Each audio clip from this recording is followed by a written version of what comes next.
Assalamualaikum warahmatullahi wabarakatuh. Jadi kita perlu memahami Al-Quran, hadis, ijma' dan qiyas. Jangan dikorupsi. Ijma' dan qiyas ini wajib ada. Kalau tidak, tak berjalanlah syariat Islam ini. Wajib. Al-Quran, hadis, ijma' dan qiyas. Kenapa? Karena hukum tetap berubah dengan perubahan zaman. Taghayyurul hukmi bitaghayyuril azmani wal amkani. Terjadi perubahan hukum, pergeseran hukum disebabkan karena perubahan tempat dan perubahan waktu.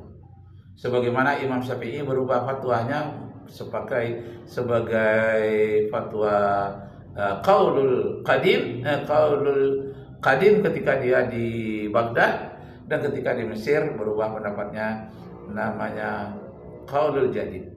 Jadi ada qaulul qadim, ada qaulul jadid. Jadi karena adanya perubahan itu diperlukan ijma' dan qiyas. Qiyas inilah yang sangat penting. Fa'tabiru ya ulil absar. Hendaklah kamu membuat qiyas-qiyas itu, wahai orang yang berakal. Bapak Ibu, saudara-saudara sekalian. Jadi qiyasnya umpamanya kulit babi haram. Tidak ada ayat Al-Quran mengatakan jildul khinzir haramun, tidak ada. Yang ada hurimat alaikumul maitatu wadamu walahmul khinzir. Tidak ada jildul khinzir. Tidak ada juga tulang khinzir, lemak khinzir, hati khinzir, tidak ada. Yang hanya disebut daging.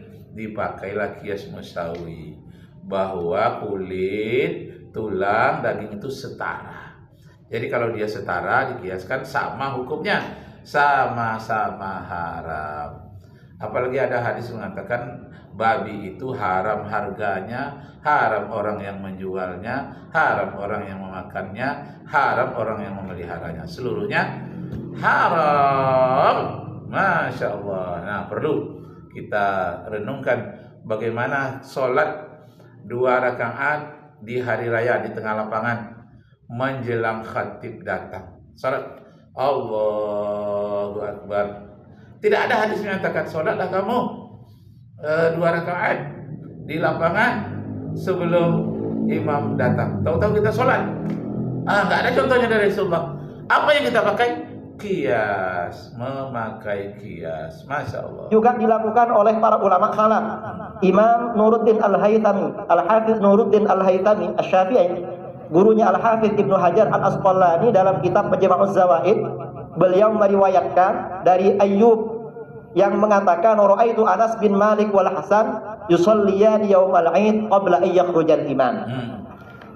Anas bin Malik dan Hasan Al-Basri pada hari raya menunaikan sholat sunnah sebelum imamnya datang. Ini pasti dikiaskan terhadap sholat yang lain, misalnya sholat Jumat. Dalam riwayat yang lain juga dalam kitab yang sama, misalnya Ibnu Mas'ud sholat setelahnya sholat Id 4 rakaat. Kalau sebelumnya sholat Id tidak sholat. Padahal dalam satu riwayat diterangkan bahwa ini tidak ada tuntunan dari Rasulullah SAW. Kemudian qiyas di dalam ibadah ini juga dilakukan oleh mufti, oleh mufti mu'asyir, mufti terbesar ulama Saudi Arabia, Syekh Abdul Aziz bin Abdullah bin Baz. Dalam kitabnya Fatwa Islamiyah yang disusun oleh Muhammad bin Abdul Aziz Al-Musnad, entah Al-Musnad atau Al-Musnad ini. Fatwa Islamiyah juz 1 halaman 349, beliau ditanya ma hukmu raf'il yadaini fil witri, bagaimana hukum mengangkat kedua tangan dalam sholat witir? Kata beliau, yushra'u raf'ul yadain fi qunutil witri. Dianjurkan disyariatkan mengangkat kedua tangan dalam kunut witir, li'annahu min jinsil qunut fin nawazil. Karena ini sejenis dengan kunut dalam nazilah, dalam kunut nazilah. Jadi kalau kunut nazilah itu adalah kunut ketika terjadi perang. Termasuk kunut sekarang ini sesudah sholat subuh untuk meminta dibinasakan itu musuh Allah yang bernama Zionis di Palestina. Apa tambahannya? Tambahannya dari kunut biasa, Allahumma sattid samlahum wa mazziq jam'ahum wa zalzil aqdamahum wa alqi fi qulubihim ar-ru'bah. Allahumma sattid samlahum, ya Allah pecah belahkanlah kesatuan mereka. Wa mazziq jam'ahum, hancurkan jamaah mereka, kekuatan mereka. Wa zalzil aqdamahum, gonjang-ganjingkanlah pendirian mereka, gonjang-ganjing. Wa alqi fi qulubihimir ru'bah, campakkanlah, benamkanlah rasa takut yang luar biasa ke dalam hati mereka. Itu kunut nazilah, minta dibinasakan oleh kita kepada Allah supaya membinasakan orang-orang kafir itu yang zalim. Nah, kalau kunut subuh itu kunut yang meminta hancurkan orang kafir ini pernah ditinggalkan oleh Rasulullah. Yang tidak pernah ditinggalkan oleh Rasulullah hatta yamut, sampai dia mati, yakni kunut subuh. Jadi ada dua kunut, ada kunut subuh, ada kunut nazilah. Kunut nazilah ini yang dihentikan, kunut subuh tidak. Masya Allah. Nah, kita dengarkan yang lain supaya lebih paham kita tentang agama Allah ini. Orang mau puasa besok misalnya, sa'asum, saya mau puasa misalnya, tidak harus sholat ya tidak apa-apa. Itu hanya cara yang mudah. Di dalam kitab fikih tidak ada keharusan redaksi harus seperti itu. Karenanya seperti sholat tidak pakai nawaitu sholat az-zuhri, langsung usolli fardhu zuhri. Seandainya mengatakan nawaitu sholat az-zuhri juga tidak apa-apa. Tidak ada ikatan dalam masalah lafal niat menurut. Jadi menurut para imam, melafalkan itu, melafazkan itu hanya untuk menguatkan niat yang ada di dalam. Jadi disebutkan dengan mulut, dilakukan dengan anggota, ditasdikkan di dalam hati. Allahu Akbar. Banyak ilmu agama ini indah sekali. Saya tidak menyebelah kemana-mana, tapi menimba ilmu dari mana-mana. Tidak menyebelah kepada siapa-siapa, tapi menimba ilmu dari siapa-siapa saja. Masya Allah.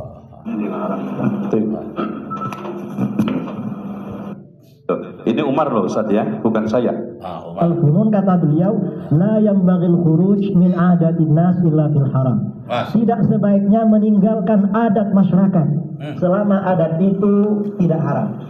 Jadi selama tidak haram, tidak sebaiknya meninggalkan. Mengapa? Ini bukan karena takut, tetapi ada kaidah.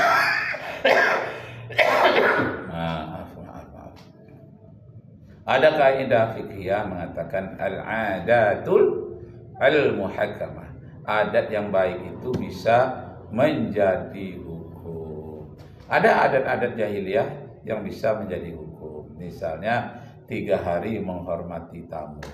Sampai sekarang dalam Islam masih dipakai. Kenapa? Adat yang baik dalam bertamu. Masya Allah. Jadi adat yang baik bisa dipakai. Allah berdakwah kepada masyarakat dengan pendekatan hati, dengan pendekatan lemah lembut. Mengapa? Dan ini yang dilakukan oleh Rasulullah SAW. Di dalam kitab itu diterangkan riwayat Bukhari Muslim, fa innar Rasulullah SAW tarakal Ka'bah wa qala laula hittanu qaumiki bil jahiliyah la fa'altu.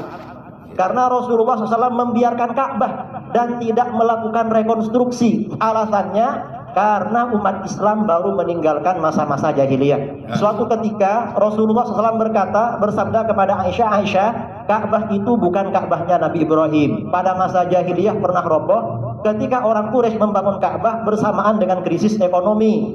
Karena tidak ada biaya, Ka'bah dibangun lebih kecil. Lalu kata Aisyah, kenapa Rasulullah tidak dibongkar, dibangun lagi? Kata Rasulullah, laula hittanu qaumiki bil jahiliyah la fa'altu.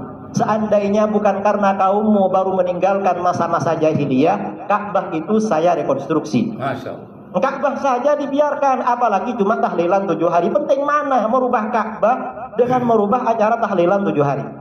Karena Ka'bah itu kiblat umat Islam. Ternyata Ka'bah ini setelah tahun 65 Hijriah dibongkar oleh Khalifah Abdullah bin Zubair. Cuman Abdullah dibangun kembali seperti Ka'bahnya Nabi Ibrahim, lebih besar dari yang ada. Cuma bin Zubair ini menjadi khalifah tidak kondusif, perang terus dengan Bani Umayyah, akhirnya kalah. Setelah dia kalah, proyek khalifah yang baru Abdul Malik bin Marwan, Ka'bah ini dibongkar, dikembalikan lagi ke Ka'bahnya jahiliyah. Nah, jadi adat-adat jahiliyah ada satu-satu yang baik. Begitu juga adat-adat di Sumatera Barat, adat di Jawa. Tidak semuanya yang bertentangan dengan ajaran Islam. Jadi yang mana diperbaiki itu hanya yang bertentangan dengan ajaran Islam. Umpamanya di Sumatera Barat, harta menurut adat, harta waris dari mamak turun ke manakan. Nah, itu tidak haram itu. Kenapa? Karena harta yang diwarisi itu bukan harta milik mamaknya pribadi. Sudah tidak tahu lagi siapa yang punya. Sudah turun temurun. Itu namanya pusaka tinggi. Itu tidak bisa dijual, tidak bisa dibagi-bagi. Harta yang bisa dibagi-bagi itu adalah harta rendah, harta warisan yang rendah. Umpamanya orang Minangkabau pergi merantau, lalu dapat harta di rantauan. Nah, harta itu bisa dibagi menurut faraid, yakni lidzakari mislu huzil ansayain. Bagi wanita itu bagi laki-laki dapat 2 bagian seperti wanita. Kemudian laki-laki sebagai kepala rumah tangga, sebagai pemimpin. Ar-rijalu qawwamuna 'alan nisa bima faddalallahu ba'dahum 'ala ba'din wa bima anfaqu min amwalihim. Fassalihatu qanitatun hafizatun lil ghaibi. Sampai seterusnya. Itu dalam bidang pembagian harta. Ar-rijalu qawwamuna 'alan nisa. Laki-laki adalah pelindung bagi wanita menurut adat. Yang tidak bertentangan dengan agama, lanjutkan. Yang bertentangan dengan agama itu yang beransur-ansur ditinggalkan. Masya Allah. Alasannya ini Ka'bahnya Abdullah bin Zubair, bukan Ka'bahnya Rasulullah Sallallahu Alaihi Wasallam. Akhirnya ada seorang ulama menyampaikan kepada Abdul Malik bin Marwan bahwa ini Abdullah bin Zubair mendapat wasiat dari Aisyah dari Rasulullah Sallallahu Alaihi Wasallam. Setelah Bani Umayyah ini tumbang, diganti Bani Abbasiyah, Harun ar-Rasyid punya rencana membongkar Ka'bah. Masya Allah. Baca surat Yasin, biarkan berkumpul. Yang penting mereka baca surat Yasin. Masya Allah. Kemudian banyak dalil-dalil masalah surat Yasin. Kemudian yang ketiga, ini kembali ke Yasin Fadilah. Ini sebenarnya persoalan lain. Mengulang Yasin 7 kali itu bukan qiraah syadzah. Qiraah syadzah itu kalau Yasin misalnya dibaca Yasun, baru qiraah syadzah itu. Ini cuma takrir, cuma tardidil ayat. Mengulang-ulang. Syadzah itu yang ganjil-ganjil, yang terpencil, yang tak biasa. Mudah-mudahan kita terhindar yang dari demikian. Bacaan ayat di dalam kitab-kitab hadis itu juga dilakukan oleh Rasulullah Shallallahu Alaihi Wasallam dan para sahabat. Ada yang mengulang-ulang 1 ayat, ada yang mengulang-ulang 2 ayat sampai pagi. Coba baca di dalam kitab At-Tibyan. Saya tidak hafal hadisnya ini. Coba dibaca di dalam kitab At-Tibyan. Nah, orang yang kemudian menyelah-nyelahi doa antara surat Yasin, menyelah-nyelahi doa antara Al-Quran itu juga tidak apa-apa. Rasulullah SAW ketika membaca Al-Quran, setiap ada surah yang menerangkan azab, ya ta'awwad. Kalau ada surah, ada ayat tentang rahmat, beliau memohon kepada Allah turunnya rahmat itu. Mungkin orang yang baca surat Yasin ada hajat khusus itu. Dan itu dianjurkan. Dan ini bukan berarti membaca Yasin Fadilah itu dianjurkan. Tidak ada pernyataan ulama.